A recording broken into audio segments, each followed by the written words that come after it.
আমরা তো অনেক আগে থেকে নির্বাচনের প্রস্তুতি নিচ্ছি। আওয়ামী লীগ আমলেও আমরা নির্বাচনের জন্য রেডি ছিলাম, কিন্তু আমরা দাবি করেছিলাম সংসদ ভেঙে এবং সেনাবাহিনীর প্রত্যক্ষ তত্ত্বাবধানে নির্বাচন দিতে হবে।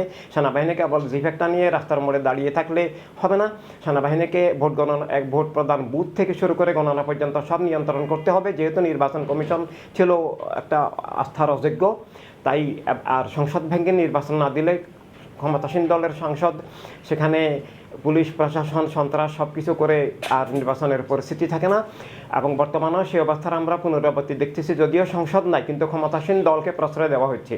এভাবে এনসিপি নামে একটা দল করে সেটাকে পৃষ্ঠপোষকতা দিয়ে এভাবে জালিয়াতি নির্বাচনের আবার আশঙ্কা দেখা দিচ্ছে।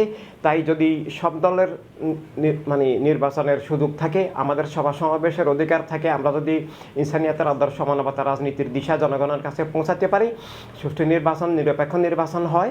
আর আমরা নির্বাচনের জন্য একটা দাবি করেছি যে মোবাইল ডিজিটাল নির্বাচন, থাম নির্বাচন, অর্থাৎ মোবাইলে আমার মার্কায় আমি আমার আঙ্গুলের ছাপ দিয়ে ভোট দিব, যেটা বর্তমানে এস্তোনিয়াতে আছে। এটা সুষ্ঠু নির্বাচন একমাত্র মোবাইল ডিজিটাল থাম নির্বাচনের মাধ্যমেই সম্ভব। কারণ ভোট কেন্দ্রে যাবার মতো নিরাপদ অবস্থা নাই। 1,20,00,000 নাগরিক দেশের বাইরে আছেন, তাদের ভোটাধিকার মোবাইল থাম নির্বাচন ছাড়া অসম্ভব। মা বোনরা বের হতে পারেন না, কর্মব্যস্ত মানুষরা 5-6 ঘন্টা ওখানে লাইনে দাঁড়িয়ে থাকার মতো সুযোগ নাই এবং জননিরাপত্তা নাই, মব সন্ত্রাস হচ্ছে। তাই মোবাইলে থাম নির্বাচন হলে কেবলমাত্র সুষ্ঠু নির্বাচন হবে।